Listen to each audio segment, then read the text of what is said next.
Hello everyone.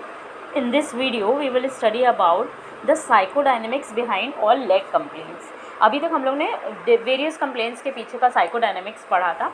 अब मैं leg complaints जो होती हैं, हमारे पैरों की जो भी दिक्कतें होती हैं, उनकी ज़्यादातर उनके पीछे का क्या कारण रहता है, उनके पीछे का क्या साइकोडायनेमिक्स रहती है, वो हम डिस्कस करेंगे.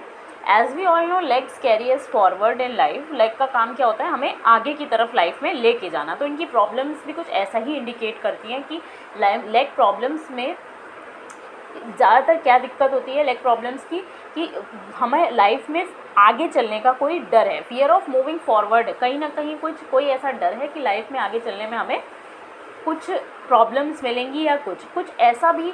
Not wanting to do things will often produce leg problems.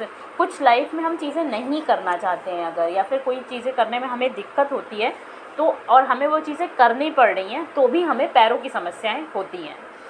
One of the biggest problem today is varicose veins. हम सब जानते हैं वेरिकोज वेन्स की प्रॉब्लम आजकल बहुत ही आम हो चुकी है कि, और इसका मतलब क्या होता है, मतलब वेरिकोज वेन्स के पीछे का ज़्यादातर कारण होता क्या है. जो ये हम लोग नीली नसों के गुच्छे देखते हैं अपने पैरों में ज़्यादातर, जो बहुत ही पेनफुल भी होते हैं, कई बार पेनलेस भी होते हैं, तो इनके पीछे का मेन कारण होता क्या है, ये क्यों पाए जाते हैं बॉडी में. Because it represent standing in a job और प्लेस दैट वी हेट. कहीं ना कहीं उस पर्सन को जिसको वेरिकोज वेन की प्रॉब्लम है, कहीं ना कहीं उस पर्सन को ऐसी जगह पे काम करना पड़ रहा है या ऐसी जगह पे रहना पड़ रहा है जहाँ उसे बिल्कुल अच्छा नहीं लगता है. द प्लेस ही हेट्स, जहाँ उसे बिल्कुल पसंद नहीं है, वो उसको नफरत करता है उस जगह से, लेकिन उसे वहाँ रहना पड़ रहा है. हो सकता है उसे वहाँ काम भी करना पड़ रहा हो, लेकिन वो कुछ नहीं कर पा रहा है. तो ऐसी जगह में हमारी बॉडी में जो चेंजेस आते हैं वो होते हैं वेरिकोज वेन्स के. तो वेरिकोज वेन्स की जो प्रॉब्लम्स होती है ज़्यादातर इन लोगों में पाई जाती हैं जो कॉन्स्टेंटली उस जगह पे काम कर रहे हैं या उस जगह पे रह रहे हैं जहाँ उन्हें रहना पसंद नहीं होता है. तो कभी भी किसी की भी लाइफ में आज आपके सामने कोई भी ऐसा पेशेंट आता है क्लिनिक पे कि आपके पास वो वेरिकोज वेन की प्रॉब्लम लेके आया है, तो सबसे पहले उससे आप ये पूछ सकते हो कि आपको ऐसी कौन सी दिक्कत है, ऐसी कहाँ रह रहे हो, ऐसा कौन सी आप जॉब कर रहे हो जहाँ आपको बिल्कुल पसंद नहीं है, जो चीज़ें आपको बिल्कुल पसंद नहीं है, जहाँ आपको इतना दिक्कत दे रही हैं. तो मे बी उस टाइम पेशेंट को तो यही लगेगा कि आपको ऐसी ये सब चीज़ें आपको कैसे पता चल रही हैं. बिकॉज इन सब चीज़ों के पीछे का एक साइकोडायनेमिक्स, इन सब के पीछे का एक रीज़न होता है जिसकी वजह से उसी तरीके की बीमारियां, उसी तरीके की टेंडेंसी हमारी बॉडी में होती है. The veins lose their ability to carry joy. अब क्या होता है कि जब इन वेरिकोज वेन की प्रॉब्लम्स वाले लोगों में जो प्रॉब्लम क्या होता है दिक्कत, कि उनकी जो वेन्स होती हैं, जो कहा जाता है कि वेन्स जॉय कैरी करती हैं, पूरी बॉडी में खुशी कैरी करती हैं, उत्साह कैरी करती हैं. लेकिन अगर वेरिकोज वेन की प्रॉब्लम होती है तो ऐसा माना जाता है कि वेन्स जो होती हैं इस तरीके की, जो अपने अंदर फ़्लो है, इस तरीके का जो इनके अंदर डायरेक्शन बना हुआ है फ़्लो का, वो इनका बिगड़ जाता है. बिकॉज वो वहाँ पर रहना ही नहीं चाह रही हैं, उस जगह को ही हेट कर रही हैं. तो इसलिए कभी भी अब किसी को वेरिकोज वेन की प्रॉब्लम हो तो उनसे हमें ये क्वेश्चन पुट करना है. ओके. अब नेक्स्ट चीज़ें हमने देखी है, आजकल नी प्रॉब्लम्स बहुत हो रही हैं. ओके.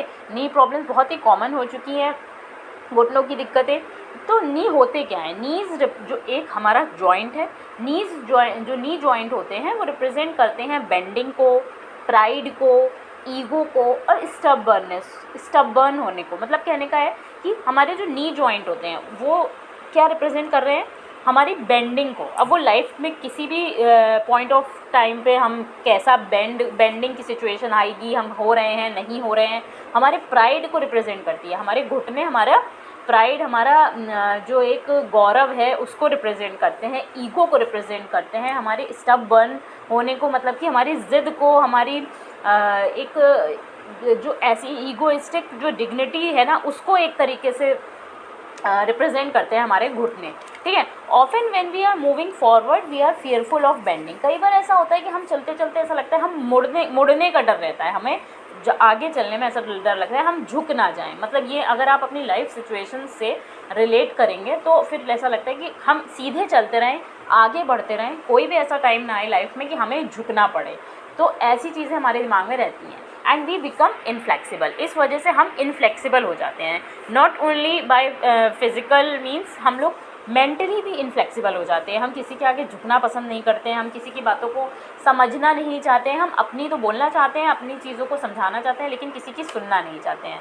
तो दिस स्टिफन्स द जॉइंट्स, इसकी वजह से क्या होता है, जॉइंट्स स्टिफ हो जाते हैं, जॉइंट्स के अंदर स्टिफनेस आ जाती है, अब वो उस तरीके से फ्लेक्सिबिलिटी उनके अंदर नहीं रह जाती है।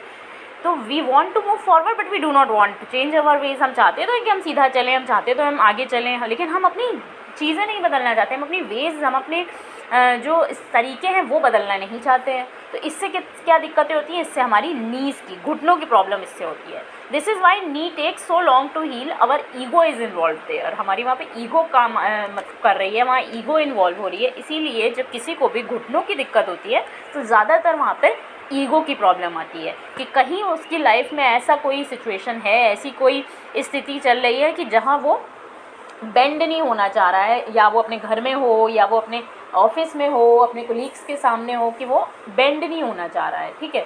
अपने आप को इतना ज़्यादा सेल्फ राइटियस है, उसके अंदर सेल्फ राइटियस फीलिंग है ना उसके अंदर, कि वो जो कर रहा है वो बिल्कुल सही है और किसी की उसे नहीं सुननी है, किसी का पॉइंट ऑफ व्यू उसे नहीं सुनना है, और वहाँ एक ईगो इन्वॉल्व हो गई है। ईगो की वजह से ही ऐसा होता है कि उस नीज़ जो है उसके नी प्रॉब्लम हो रही है, ठीक है। तो अगली बार जब भी कोई हमारे पास नी प्रॉब्लम के साथ आता है तो हम उसकी लाइफ में इस तरीके की चीज़ जानने की कोशिश कर सकते हैं।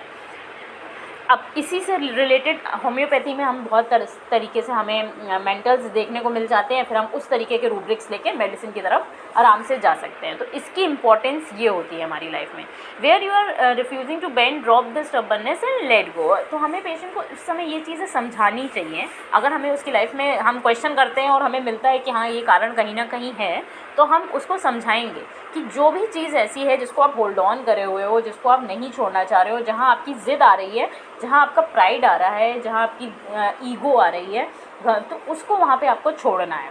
वो आपके घमंड को, ईगो को, उसको आपको वहाँ पे छोड़ना है। थोड़ा थोड़ा उस चीज़ों को लेट गो करना सीखना है, जाने देना है, ताकि आपके जो ये नीज़ है, ठीक है, कॉज वही है, कॉज जब तक सही नहीं होगा तब तक हमें प्रॉब्लम से छुटकारा नहीं मिलेगा। तो हमें उन्हें समझाना है कि दवा के साथ साथ आपको ये जो लेट गो वाली फीलिंग है वो अपने अंदर लानी है। तो हमें उन्हें समझाना है कि लाइफ एक फ़्लो है, लाइफ एक मूवमेंट है, और कंफर्टेबल बनाए रखने के लिए हमें फ्लेक्सिबल होना ज़रूरी है, ठीक है, और उसी के फ़्लो के साथ हमें चलना ज़रूरी है। अगर कहीं भी इस फ़्लो के बीच में हम लोग एक ऑब्स्ट्रक्शन बनेंगे, हिंड्रेंस बनेंगे, तो कहीं ना कहीं ये प्रॉब्लम्स ज़रूर आएंगी, क्योंकि लेग प्रॉब्लम, नी प्रॉब्लम, ये हमें लाइफ के फ़्लो को ही दर्शाती है कि अगर हम उस तरीके से नहीं चलना चाह रहे हैं जैसा लाइफ चला रही है, वहाँ पे हमें लेग प्रॉब्लम या नीज़ प्रॉब्लम होती है। अब आजकल बहुत कॉमन एक बीमारी है आर्थराइटिस। हम लोग जानते हैं, ज़्यादातर प्रॉब्लम सबको पता है कि वो जॉइंट्स की बहुत ही कॉमन कंप्लेन हो गई है। Is a disease that comes from a constant pattern of criticism. अब इसमें ऐसा माना जाता है कि जो आर्थराइटिस प्रॉब्लम होती है वो ज़्यादातर क्रिटिसिज्म की वजह से होती है। अब वो क्रिटिसिज्म कैसा भी हो सकता है, क्रिटिसिज्म सेल्फ का हो सकता है, क्रिटिसिज्म ऑफ अदर पीपल हो सकता है, मतलब कहीं ना कहीं लाइफ में कोई ना कोई आर्थराइटिक पीपल जो होते हैं उनके अंदर क्रिटिसिज्म होता है बहुत ज़्यादा, ठीक है, because it is their pattern to criticise. उनका ये पैटर्न है, उनके अंदर ये टेंडेंसी है कि अगर वो क्रिटिसाइज़ करेंगे या क्रिटिसाइज़ खुद को करेंगे तो उनके अंदर ये आर्थराइटिस की प्रॉब्लम होती ही होती है।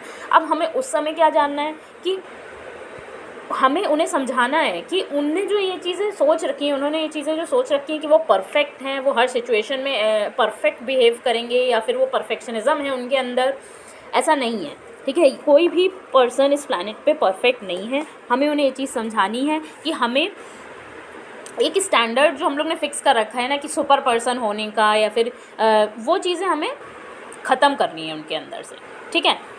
हम it's such a strong expression of not being good and such a heavy burden to carry. ऐसा होता है कि कई बार इन पेशेंट्स को, जो आर्थराइटिस के पेशेंट्स होते हैं, उनको ऐसा लगता है कि हमें परफेक्ट रहना है, सुपर पर्सन बन के रहना है हमें, और कहीं उनके ऊपर ये चीज़ लगातार एक प्रेशर बना रहता है कि अगर हम ज़रा से भी अच्छे नहीं हैं तो एक उनके ऊपर ये बर्डन बना रहेगा कि नहीं, हमें अपना बेस्ट से बेस्ट करना है, परफेक्ट देना है, हर लाइफ सिचुएशन में परफेक्टली खड़ा होना है।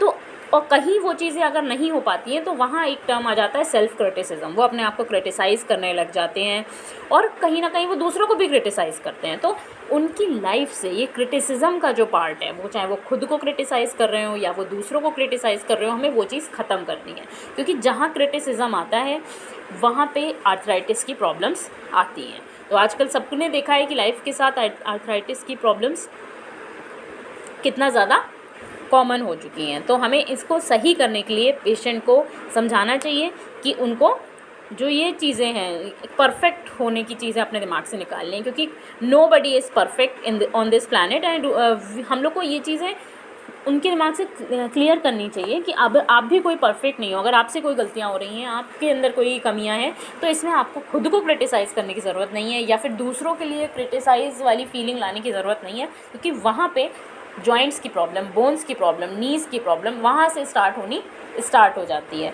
ठीक है, तो this is whole about psychodynamics behind all the leg complaints.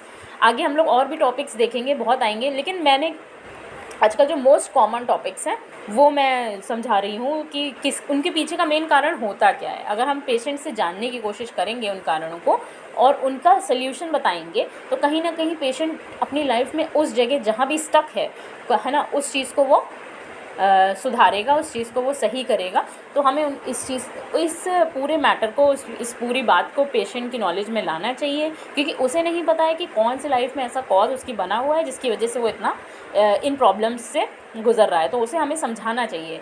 तो this is whole about psychodynamics behind all leg complaints and also all the joints and major problems of the leg like arthritis, varicose veins. Okay, तो अब इस तरह की कोई भी problem आती है तो हमें पता है कि हमें लाइफ की कौन सी सिचुएशन से क्वेश्चन पेशेंट के मेनली करने हैं और किस पे हमें मेनली ध्यान देना है।